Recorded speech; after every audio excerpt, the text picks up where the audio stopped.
Spider-Man Across the Spider-Verse.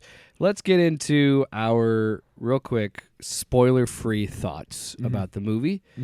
Tyler, what'd you think? Well, first of all, I just hate how as soon as Peter Parker shows up, he's just like a girl, and just more concerned with having fun than the fate of the multiverse. Like that just pissed me off. Oh yeah, when Peter. Who said that? There was somebody on Twitter that was talking about that. Oh well, you know what? It was one of those chuds that we fight against. I don't actually think that at all. I want to pull it up on Twitter but you know what I'm talking about. Yeah.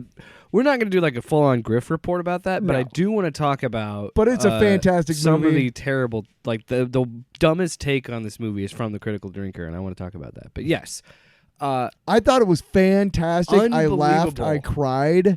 Unbelievable. The animation was insane. The voice work was insane. The way that the movie was put together, just every bit of it. And so many fucking deep cuts. Yeah, so many deep, like... I'm glad we're not one of those channels that fucking breaks down Easter eggs and stuff, because that would be a hard job. We'd have to watch it about 7 times and take notes. I don't think I could do that. No, okay, when we get into the spoiler stuff, we'll discuss this, but what you said we laughed at was not what I was talking about. Yes, it was. No. Yes. It's a different thing. Something happened where they were going through like a city scene or whatever, and somebody said something. Anyway, let's go. I don't want to talk about it until we get to spoiler-rama. I think it's unbelievable that they did it again. They made arguably the best Spider-Man movie ever made, and then they do it again. Now, I would argue that No Way Home has a special place there, and for me, there are a couple, but I think there's only maybe 2 really bad Spider-Man movies. But man, and what are those? Like 3's pretty Amazing bad. Spider-Man 2 and Spider-Man 3, I would say probably. But anyway, but I'm digressing from that. But what I'm trying to get at is those movies are good too. Like it's hard to find a really bad Spider-Man movie, but man, he's generally been in good hands. But the bar is set so freaking high now with these movies because it's the fact that each dimension has their own art style and their own life and vibrance to it, and then we'll get into it when we get the spoilers, because it's hard not to talk about this in spoilers and generalities. But what I will say is this: great cast. Like Oscar Isaac is fucking awesome as he's in everything. He's fantastic in this movie. I just really love the message of it. I really just I can't believe they did it again. I cannot wait for the 3rd movie. Like it is. I didn't even know there was a 3rd one. So I was looking at him like, what the fuck? And he's speaking of that, pizza time. We're getting into the spoilers, everybody. Turn away. Last notice. If you don't want to be spoiled, stop the episode. Go watch the movie, because it's one more time. Pizza time. Yeah, and it's even perfect because it's a Spider-Man. I would even say, Godspeed, Spider-Man. Well, that will get a lot of play today. I guarantee it. I guarantee it. Do I still have the big brain on Spidey? Because there's a few of those moments in this movie. But anyway, let's cross the Spider-Verse. Full spoilers. What do you want to talk about? Because there was so many times like when I laughed out loud, just because it was just unexpected, like side shit said by somebody or whatever, or just like a quick little flip right before they changed into the next scene. Can I just say this? I'm not the first person to say this. This is literally Spider-Man daddy issues, and I love it.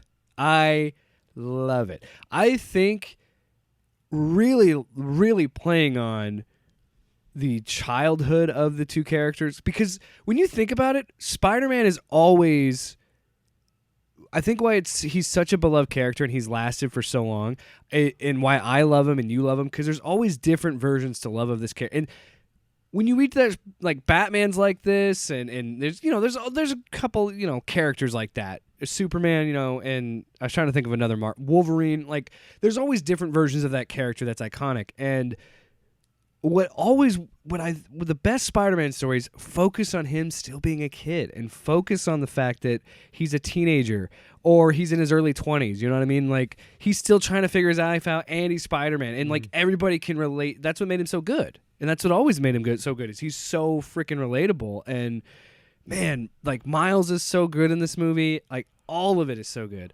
I have to say my favorite Spider-Man in the movie absolutely was the one from what was it called? Bomb Manhattan. Oh, Spider-Man India. Yeah. Yeah. What was it called? The city. Manhattan was called something like different. that. And it wasn't it Petka or what was his name? I have no idea. It was Indian. No, instead of Peter Parker, it was an Indian version. Sure, but I don't remember version of that. Look it up if you want. I'll go ahead and talk about it because my favorite part about it was it was a really it sounded like Kumail Nanjiani, but I don't know. Oh, it's the dude who was a Dopender in Deadpool. Oh yeah, the cab driver. I think that was him. Yeah. But the guy, first of all, it was just really really funny and well done. I knew nothing about Spider-Man India before this movie, and his like. What I don't know the weapons he uses or whatever, those rolling pin things. Yeah. But those were fucking cool as shit. Oh, and I love that he's not a typical Spider-Man variant because his life is easy. Yeah, and him going through it like my super thick hair. The chai tea bit. Yeah. So funny. You're saying you just tea. Chai means tea. You know what else I love about this is it does what that first movie did really fun was using the characters telling their backstory, like breaking it down and like telling their backstory, and they keep that theme that they had in the first movie in this. Well, you start with Gwen this time, and that opening sequence with the drums. Sorry, let's get into that. Holy shit, this movie starts out on a fucking banger note. Within the first 2 minutes of this movie, I'm like, it's a drum solo. I am invested. No, yeah. I listened to the soundtrack on the way home because this soundtrack is fucking amazing. Wow. Okay. And yeah, the music was really fucking good. Yeah, I'm the kind of, but see, that's like I've always obsessed about shit like that. So like, if I really like a score, I'll listen to it on the way home from a movie. And like, dude, this fucking, I want to get there because I really want to talk about the prologue. And I want to talk about how this movie takes chances. And this movie, I think why people love this version of Spider-Man and love the Spider-Verse movies is because they fucking take chances, man. And you're not going to see that in any other Spider-Man movie, any other superhero movie. It's not going to start with a fucking drum solo, man. It's just not. And it does. We do got to understand that Chris Lord and Phil Miller, which I don't think they directed this one. No, they just wrote it. There was 3 directors. I could pull that up real quick. But the point is that they're the driving forces behind the first 2 and this whole trilogy, right? Yeah. And they're fucking brilliant. And the reason why they're brilliant is because they're able to take. I would so rather have a solo in this world that was just theirs. Yeah. Fucking Disney, you fucked that up, dude. Because you know how good I haven't seen. That would have been a great. I haven't seen a stinker from them. Yeah. So how could it have been bad? You know what I mean? Even like, the Jump Street movies were hilarious. And right? Yeah. Anyway, but they clearly have a love for the source material, but they're viewing it as somebody who grew up with it and everything. And that's brilliant. And they also have a lot more freedom than the MCU does. Or even the Sony, franchise does, because it's really these movies are and can be outside of all continuity. Dude, you know how we always standalone shit. Well, and you know how we even on the animation side, we talk about how there's always these certain styles of movie or these certain filmmakers, whatever, that it's a trendy business. It always has been. I can't tell you how happy I am when we have a positive trend like these Spider-Man movies because look at the fucking animation we've gotten since Into the Spider-Verse. Like every time Hobie Brown was on screen, he was like made out of newspaper. That was cool as shit. My wife thinks it's hilarious because I whenever I get a chance to, I will gush about Puss in Boots: The Last Wish because that movie is way better than it should be. And because that movie takes chances and it does things with the animation style, and dude, that new TMNT movie looks awesome. And what I really love about that is how it just applies, and they make it, and they do what when it understands like this is a visual medium. We got to give you eye candy, and it just so happens there's a really good story behind it too.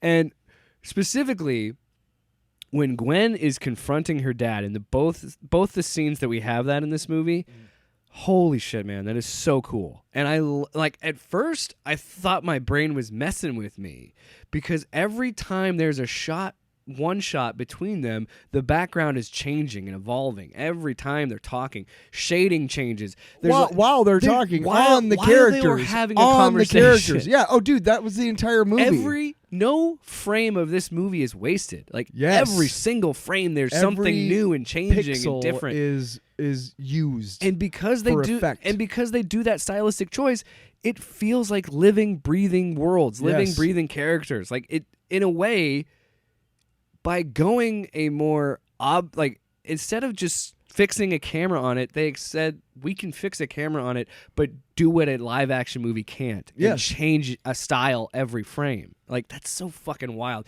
And like we were just talking about.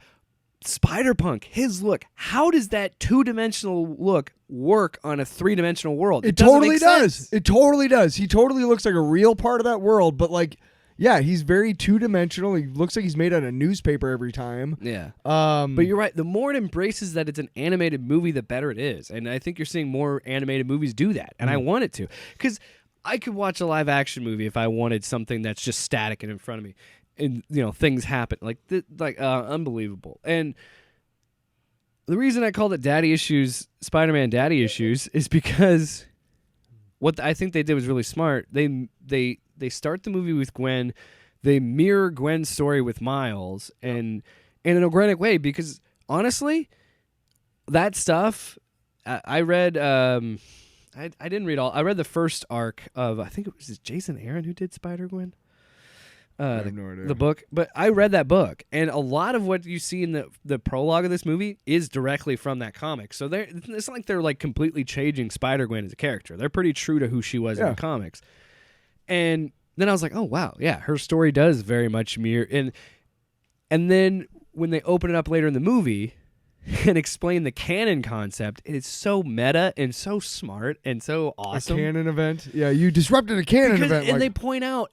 Every spider person has to have a tragic start, and like the fact that they play, like it's so good, it's so smart, and to call it just flat out call it. So wait canon. a second, Gwen's dad, who was a captain, Stacy, quit, so he's no longer a captain, and Miles' dad is becoming a captain, right? Yeah. So it's the cosmic, and that's balance also his father figure. In Miles' story, his father dying will be a twofold. It'll be his father figure and his captain Stacy, or whatever. Exactly. Yeah, because it's always in a captain. It's always some sort of authority. How much you want to bet in the third movie that Miles somehow causes the death of Gwen's dad? Ooh, or his mom. What if his mom dies? No, Gwen's dad. No, I'm saying what if because that's his Captain Stacy. No. I'm saying that. So he creates his own canon event, but he also does hers. She already had one. Yeah, but Peter was her canon event. Peter was her Gwen. Yes. She hasn't had the Captain Stacy because that's her dad. Yes, you have to have two. So just calm down. If you watch the movie, you know that there are two canon events that have to happen. It has to be the police captain guy, whoever it is, but generally Captain Stacy, or it has to and it has to be the uncle or the dad or whatever, Uncle Ben. Yeah. Guaranteed, dude. I guarantee you in the third movie, Miles somehow causes the death of Gwen's dad, which takes care of both of their tragic canon events. Yeah. I don't know why you got so aggressive with me. Well, you weren't listening. Come on, man. It was a great idea. I could see his mom dying too, but that would be my. Why? Because Miles's parents don't happen. There's nothing that happens to them in the third movie because he already killed. Fuck off. What? I hate you. You really don't want him because you care. No, I mean, just generally the canon stuff. Yeah, that so many laugh out loud moments. So many here's one of the shows. One of my favorite shows on TV, and it's just finished. Is Barry.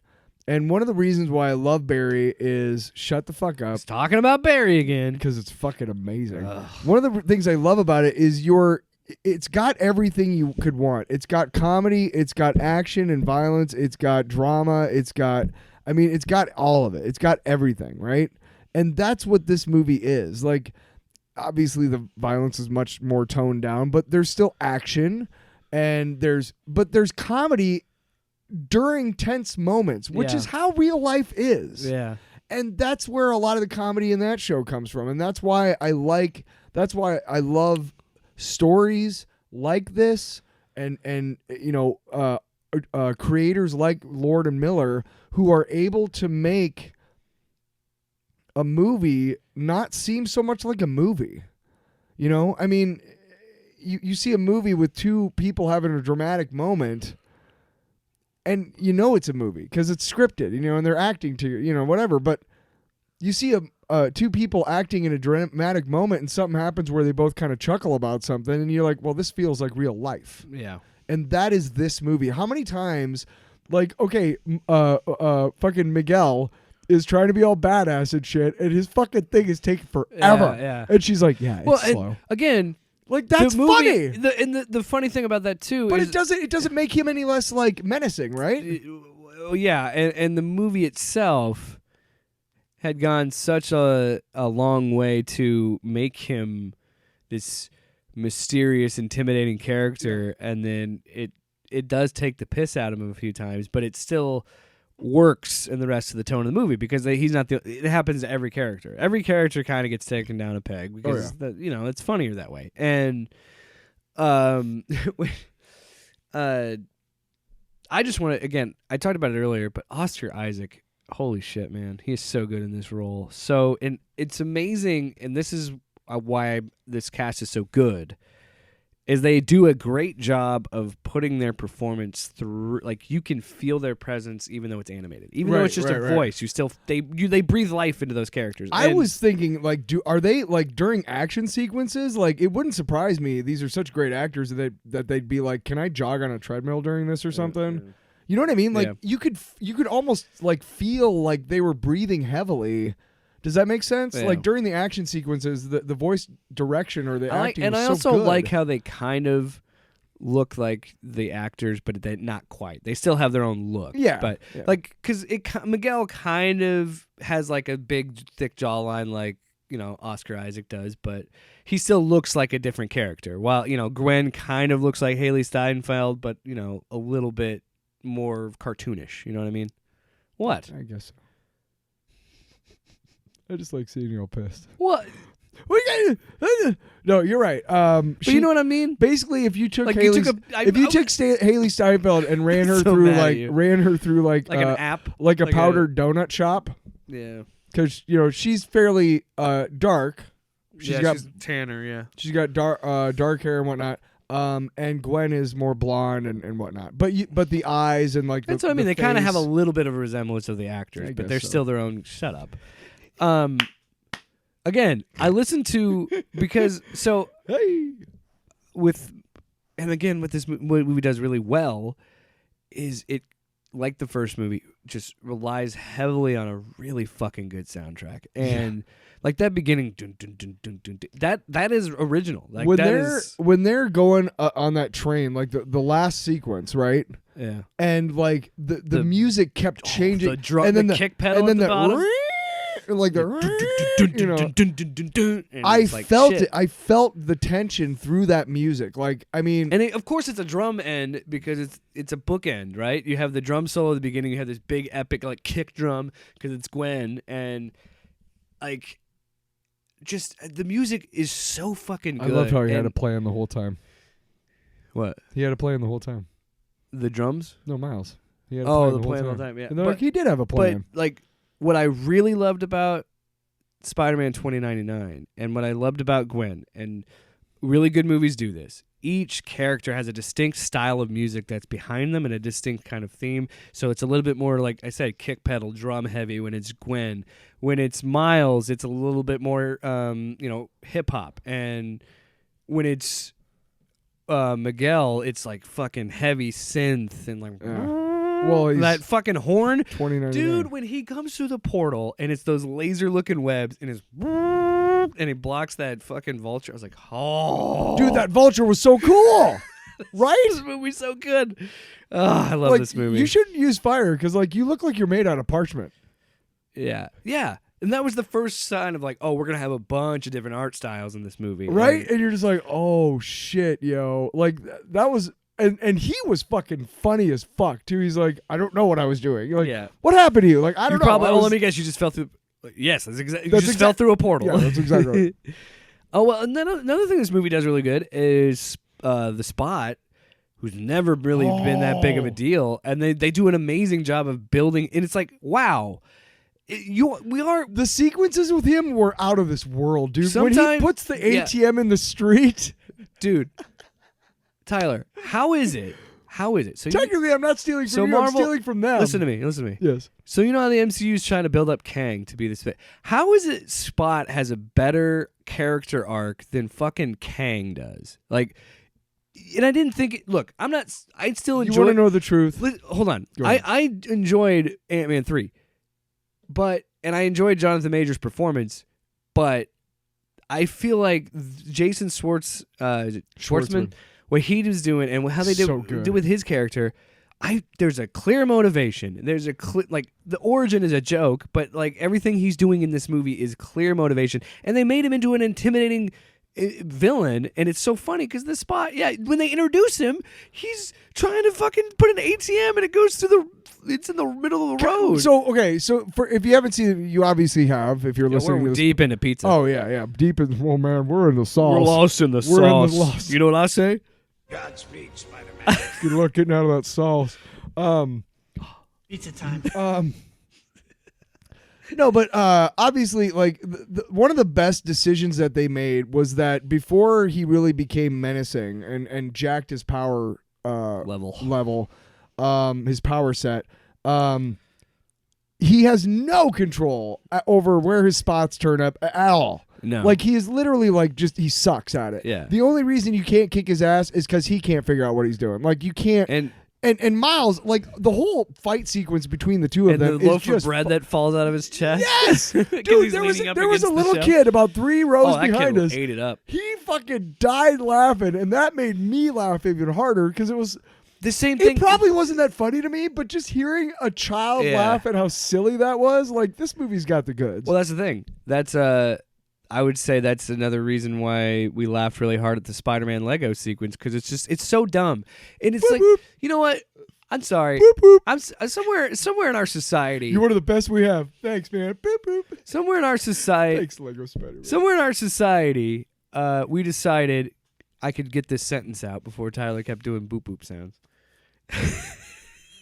Just messing with him. No, but yeah, somewhere in our society we had to be like, look, there's some, there's highbrow jokes and there's lowbrow.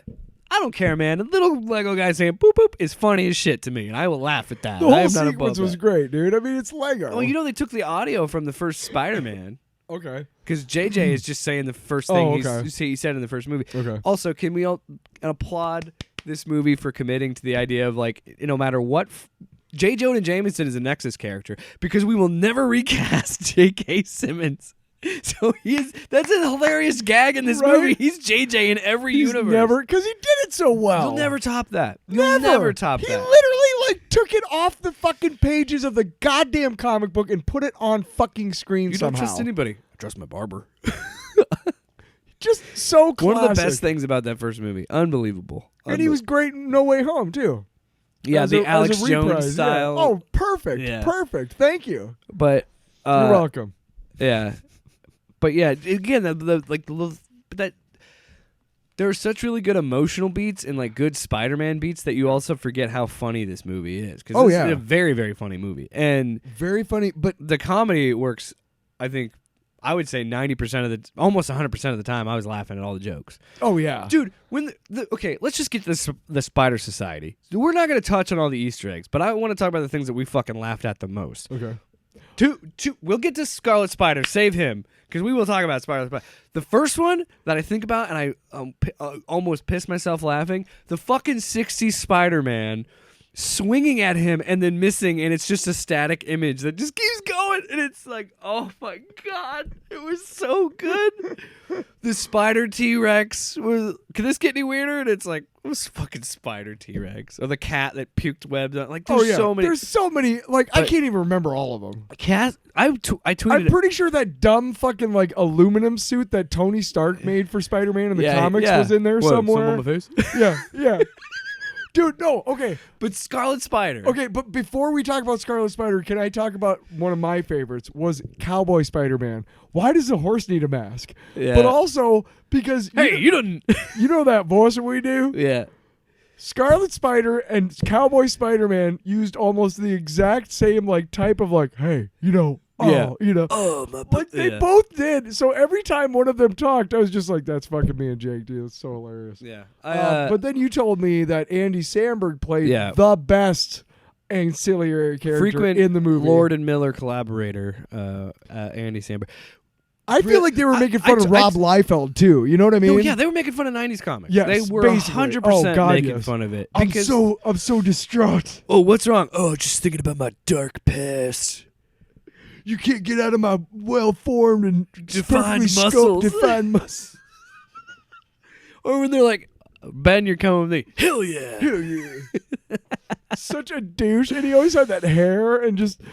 Oh, yeah, his hair like drooped to one side. Oh, my like, God. I said it, and I mean it. And I fucking mean it, okay?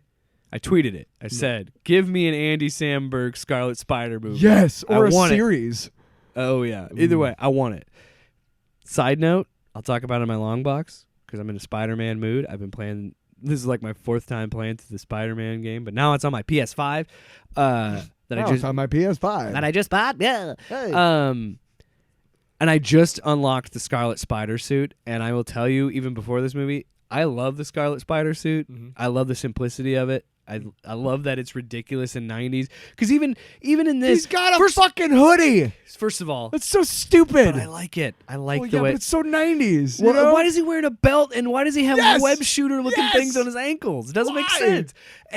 But all things... It was easier for the artist to draw because he didn't have all the webs on it. It's just red. All that aside, that is why I love it. That's why I love comic books. And...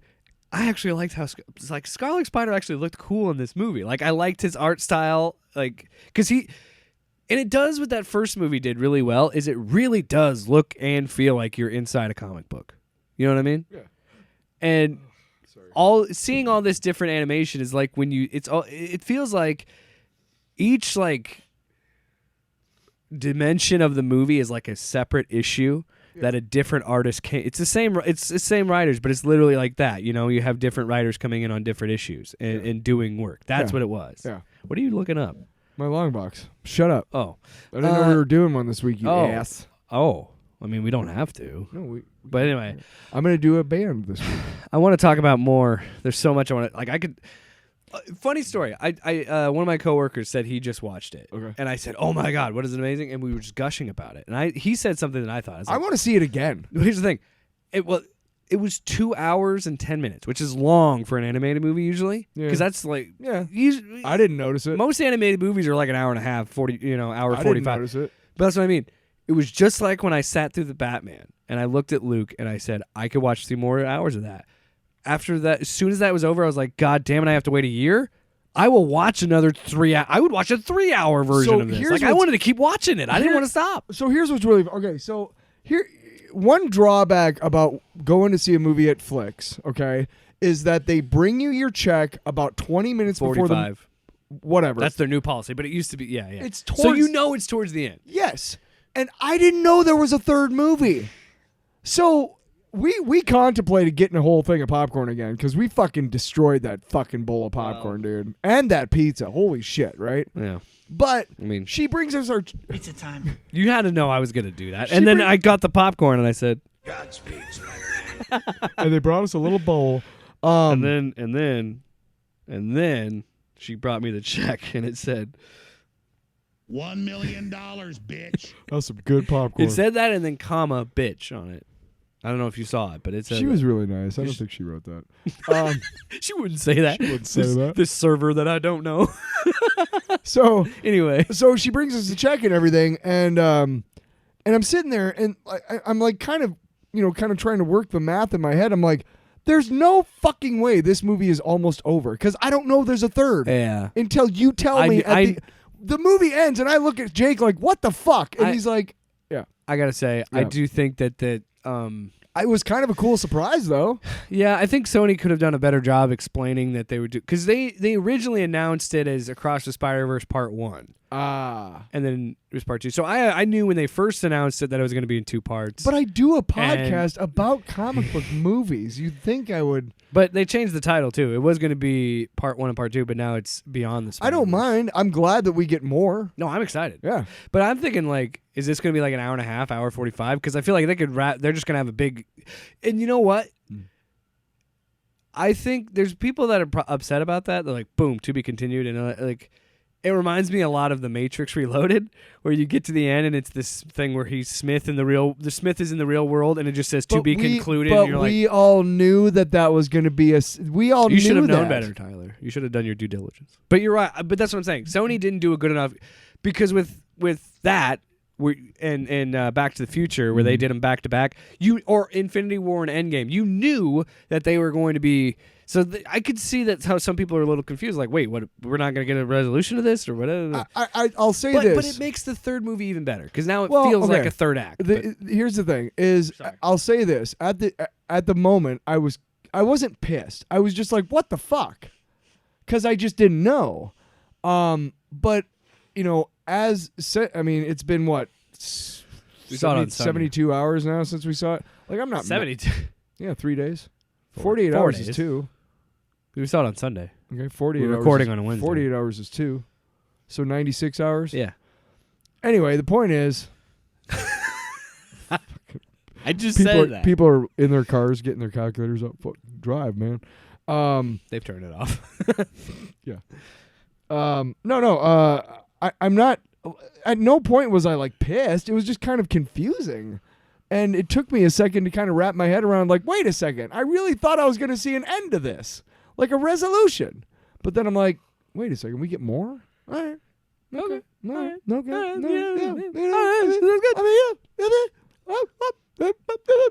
I saw somebody. How about some coffee? I saw a couple takes on Twitter. So let's get to I want to wrap it up and talk about the twist. So the twist is awesome. I loved this twist because we find out, and I never really noted, and I don't remember if the number 42 was on the spider in Into the Spider-Verse, but if it is, that's genius. I'm pretty sure it was. Because I feel like this was always a plan of trying to do 3 of these movies. But anyway, regardless, we find out that the reason Miles is not allowed to join the Spider Society is because he's an anomaly. He's the anomaly because the spider that bit him didn't belong to his universe. And now that universe doesn't have a Spider-Man. And it's gone. It's gone. Yeah. He said it died after it bit him. And no, the universe that it came from is gone. Yeah, because Miguel explains that he tried to take the life of a different Miguel that actually had a family, and when he did that, the whole universe collapsed. I don't buy that story. I think he's making it up. Of course. And so we have this thing of like, okay, so Miles is the anomaly. That's why pretty much Miles wanted to keep him at the Spider Society, because if he knows that the canon event for him is his dad dying, that he's going to go get his dad. There are people that have criticisms of this because they're like, a room full of different Peter Parkers wouldn't do that. I understand that, but Peter B. Parker is a great example of it. He's thinking of his family, and he doesn't want the idea of like, what if a multiverse does, like, what if Miguel is right, and I don't want to lose my family.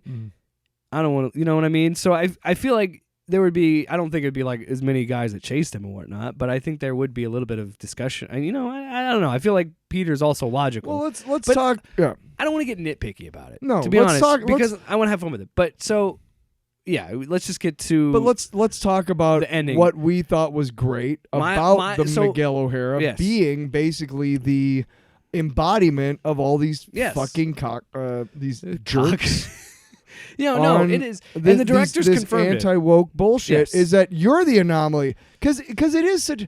I can't tell you how many times on Twitter the last couple of days that I've seen some sort of tweet about Miles Morales being or not being Spider-Man. He's just Miles Morales. Shut up.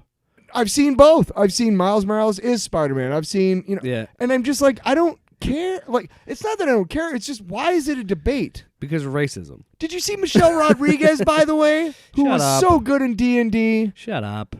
She just, yeah. Right? You Shut fucking up. ass. You fucking ass. Just to stir shit. That's all she's doing. Probably. It's dumb. She drinks a lot. She's had issues with alcoholism. Well, okay. I watched the video. She looked a little tipsy to me, Okay. but that's just me. Anyway. I'm hoping that she's not relapsing or whatever. Anyway, what I was trying to get at was what I was trying to agree with. Yes, the directors were asked about it in an interview. They confirmed that is the embodiment of the people that saying Miles can't exist. When, and I'm not gonna get worked up about this. Are you sure? But if you motherfuckers actually read something Start off with motherfucker. you dumb bastards. You sons of bitches. If you guys would have actually read the words that Stanley wrote or the things that Stanley stood for, he even says multiple times the reason Spider-Man has a full face mask is because he wanted kids to believe they could be Spider-Man. And that's why that's the point. That's the whole trilogy. That is what this trilogy is about. And you stupid assholes can't understand themes. Okay, what's the theme of the first movie?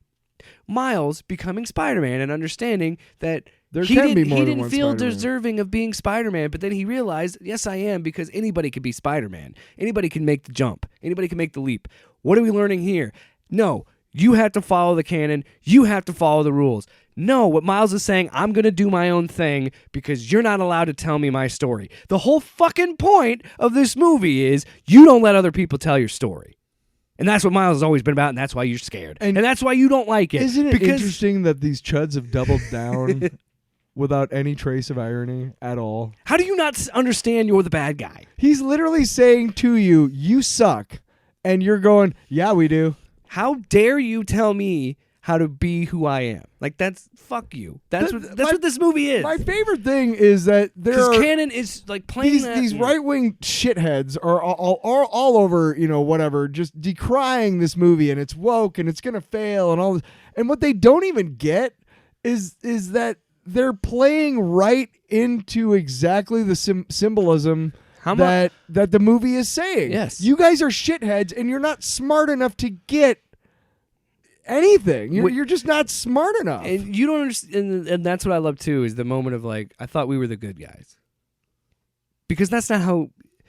Listen, if any part of your argument involves dehumanizing or taking the rights away from somebody else or a group of people, you are not the good guy. I don't give a fuck about your inner monologue, motherfucking Ryan Canal, okay? You're an asshole. Hey, Melanie Mack, guess what? Anytime a church falls down or gets burned down, that's a bad thing against God, except for the ones that hate gay people. Those ones can go all the way.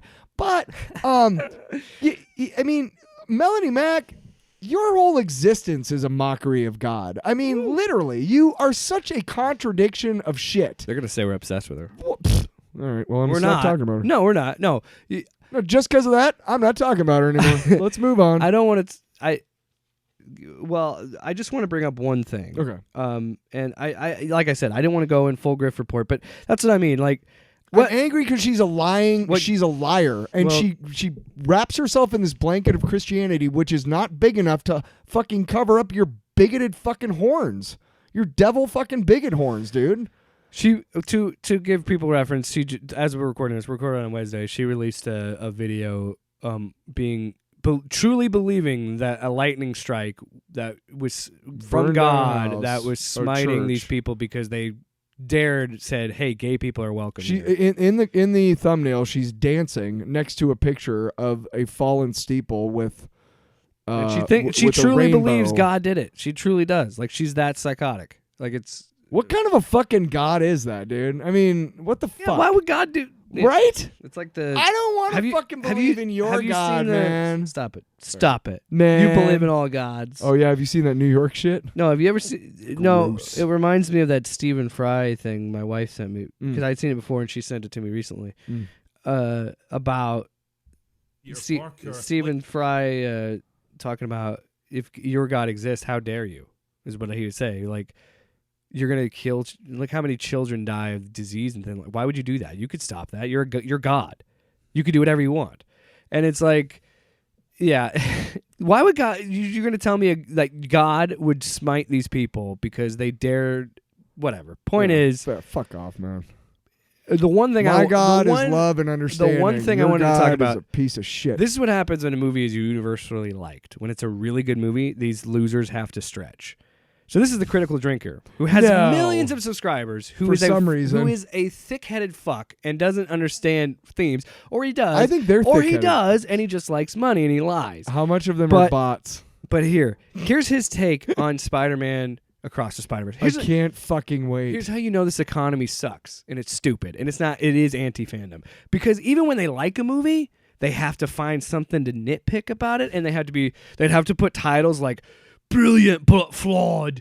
Well, no fucking shit, idiot. Everything is flawed. Nothing is perfect. Because you know why? Humans made it, and human beings aren't perfect. I hope that's my that's on my tombstone. Brilliant but flawed. 39 seconds. Here's Critical Drinker, and his main criticism of it. Stop pointing at me. His main criticism of it. He doesn't really like how they're portraying the one white dude. So I can't shake the feeling that the script is doing everything in its power to play down Peter Parker, like it's afraid the It's audience not his will somehow movie. start rooting for him over Miles if he's shown to be too capable and confident. The first movie portrayed him as an aging, burned out loser who only redeems himself at the end, while the second film morphs him into a bumbling, hapless father in a pink bathrobe who for some reason keeps taking his baby along on life-threatening adventures despite having a perfectly capable mother at home to look after it. Is this some weird attempt to mock and belittle the Spider-Man that most people know and love, who incidentally just happens to be the only straight white man in the entire... There it is! We're waiting for the grift. And I want to point out... I'm pretty sure there were... the dumbest shit. I'm pretty sure there were other straight people in that movie. Did it also occur to him that this movie was made for children as well? Like, kids saw this movie. Did it also ever occur to him that he's a white dude and he's never had a problem being represented on screen or in movies or magazines or on TV shows ever? You know what else they complain about? They complain about the pregnant Spider-Woman. Like, this is ridiculous. She's pregnant. She's a super-powered Spider-Person. Also, hey, Tyler. Coming close. Yeah. It's all silly because comic books are silly, good fun. Yeah. And when you embrace it, you'll have more fun, you dumb shit. I got ASMR for assholes. I got one more. Come here. Oh yeah. So, you know what I think is really funny is that all these people think that like once a woman is pregnant, they're like incapable of anything other than like sitting. Despite the fact that this woman would have super strength for 9 months. This woman would have super strength and superhuman abilities too. So I mean, I remember when your wife was pregnant and like literally did nothing but sit and wait for the baby to come. Barefoot. So she sat barefoot in the kitchen. In the kitchen. Yes, on a stool while she was cooking the meals. Yes. Yeah, which was interesting because it was a weird time. When I saw this movie, I was like, "Wait a second, pregnant women are not allowed." Get back in the kitchen. Wait a second, you're pregnant. Doesn't that like we should do NPR? Doesn't pregnancy make your legs not work? Tyler, what? I got an idea. But that's my favorite part of the argument is that she shouldn't be doing stuff. She's pregnant. Like, how fucking dare you? You know how many badass pregnant ladies I've seen kick... you know how many badass pregnant ladies in this world could kick the shit out of me right now? Oh, Tyler, can I answer? Yes. Can I also point this out to put a thing on this? Yes. Hey, buddy. Hey, you listening? Yeah. It's a multiverse, so it's not the traditional 616. I got it. The best argument against him. It's a fucking cartoon. It's made for kids. It's a fucking cartoon. It's made for families. It's not fucking real. Also, other point. I bet you he doesn't like Black Santa Claus Another either. theory that's going around. There's a theory going around because of her color scheme and like the artistic choices. Some people are theorizing that Gwen Stacy is trans in this movie. I don't think she is. What are you talking about?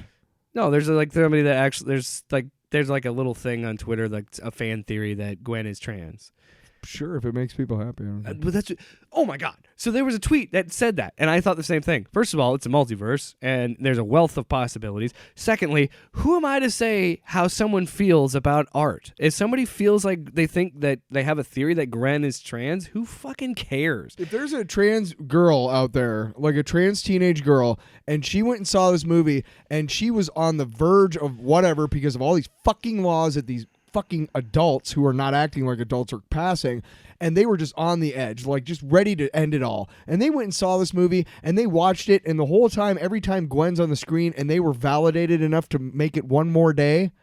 That's good. Good for That's fucking great. them. Good for them. Yeah. Also, Why would I be mad? why? Who am I? Dude, it's art. It's it's open for interpretation. It's like. But my thing is, I could totally see that. why would I care? Why would I care? It's not that I don't Does care. it change It's just- how I feel about right. the movie? No. Right. That's the main thing. And also, it's not that shit is not for. It's not my place not to say who made should for feel me. like Yeah. they're represented. Who fucking cares, man? What is wrong with people, man? I don't know. You know? Off panel, off topic with Jake and Tyler.